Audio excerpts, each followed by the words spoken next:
ما أحلى العيد عيد مبارك عيد مبارك ما أحلى العيد بالحب زارك عيد مبارك عيد مبارك ما أحلى العيد ما أحلى العيد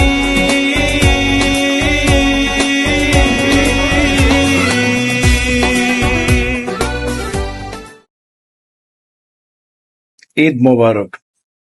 সবাইকে ঈদ উল ফিতরের অনেক অনেক শুভেচ্ছা জানাচ্ছি। আজকের ঈদটা কেমনে কাটালাম সারাটা দিন এটা শেয়ার করছি। সকালে ঈদগাহতে গেলাম, পার্টিসিপেট করলাম ঈদের নামাজে। পরবর্তীতে সারাদিনটি অন্যান্য ব্যস্ততার মাঝে বিভিন্নভাবে আত্মীয় স্বজনের বাসায় বেড়ানোর মাধ্যমে কাটালাম। শহরের ঈদ এবং গ্রামের ঈদ বা মফস্বলের ঈদটা কমপ্লিটলি ডিফারেন্ট। ছোটবেলার স্মৃতিচারণ করতে চাই। ছোটবেলায় আমি পার্বত্য চট্টগ্রামে born and brought up, Chandraghona Karnaphuli paper mill প্রিমিসেসে যখন ঈদ করতাম তখন আমরা যেহেতু পাহাড়ের উপরে থাকতাম, আমাদের বাংলো বাড়ি ছিল পাহাড়ের উপরে। পাহাড় থেকে নামার পরে ঈদগাহে পার্টিসিপেট করে ঈদের নামাজ আদায় করার পরে দলগতভাবে 15-20 জন আমরা একসাথে কোনো বাসায়, যদি প্রতিবেশীর বাসায় বেড়াতে যেতাম, দলীয়ভাবে যেতাম। আর শহর কেন্দ্রিকটা একটু ডিফারেন্ট হয়, তাই না? আর পাশাপাশি আমরা আর ঈদের বাজারের বিষয়টা একটু শেয়ার করতে চাই।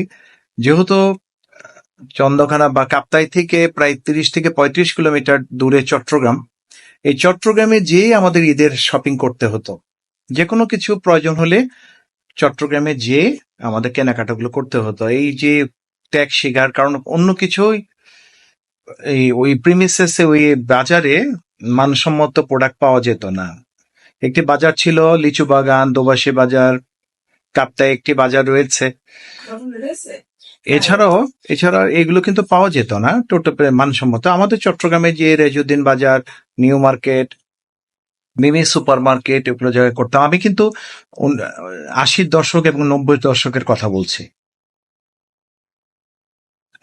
এটা এখনকার কিন্তু আপনি বের হলেই আপনি আর্টিসান পাচ্ছেন, সেলর পাচ্ছেন, জেন্টাল পার্ক পাচ্ছেন, যে কোনো শপিং কিন্তু ঘরের কাছেই। নামলেই প্রত্যেকটি মফস্বল, প্রত্যেকটি মোড়ে, প্রত্যেকটি স্থানেই কিন্তু কাপড় চোপড়গুলো পাওয়া যায়। ইভেন একটি ইলেকট্রনিক্স আইটেমের দোকানও কিন্তু প্রত্যেকটি বাসার নিচেই কিন্তু এক একটি ইলেকট্রনিক্স এর দোকানও রয়েছে। আগে এগুলো কল্পনাও করা যেত না। একটি ফ্রিজ কেনার জন্য দলীয়ভাবে ফ্যামিলি সবাই মিলে একটা টেলিভিশন কেনার জন্য সেই চট্টগ্রামে যেতে হতো 30-35 কিলোমিটার জার্নি করে, অনেক ত্যাগ স্বীকার করে, অনেক আনন্দ মুখর একটা পরিবেশ বিরাজ করত। ইভেন আমরা ছোটবেলায় ভাই বোনরা সাধারণত ভাইরা একই ধরনের কাপড় বানানো হতো, বিশেষ করে টেইলর্স এর কাছ থেকে।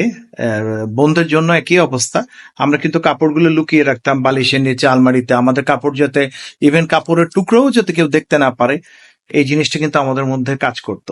কিন্তু এখনকার একই আইটেম আপনি যদি সেলরে যান, জেন্টাল পার্কে যান, সেক্ষেত্রে একই আইটেম কিন্তু হাজার হাজার পিস রয়ে গেছে। সো এটি কিন্তু কমন আইটেমই, কিন্তু প্রায় হিউজ পরিমাণে দেখা যাচ্ছে একটি প্রোডাক্টই হাজার হাজার পিস তৈরি করা। সো এটা অলমোস্ট কমন আইটেমই, কিন্তু অসংখ্য জিনিস বানানো হয় এবং থাকে, এবং সেভাবেই কিন্তু কেনাকাটা করা হয়। কমন কিন্তু এখন খুবই বেশি পাওয়া যায়, আগে কিন্তু এটা খুবই কম হতো। এনিওয়ে, তা ছোটবেলার স্মৃতিচারণটি করলাম। আসলে তখনকার ঈদ এখনকার ঈদ আকাশ পাতাল ব্যবধান। সেই আয়োজন বেশ 10 থেকে 15 দিন আগের থেকে ঈদের আয়োজনগুলো চলতে থাকে। আর শহর কেন্দ্রিক ঈদগুলো অন্তত ঈদের আগে 2-3 দিন, ঈদের পরে 2-1 দিন, এভাবেই বিরাজ করে। পরিশেষে আপনাদের সুস্বাস্থ্য কামনা করে, সুন্দর জীবন কামনা করে সবাইকে পুনরায় ঈদ মোবারক জানিয়ে আমার পেজ থেকে বিদায় নিচ্ছি। ধন্যবাদ সবাইকে।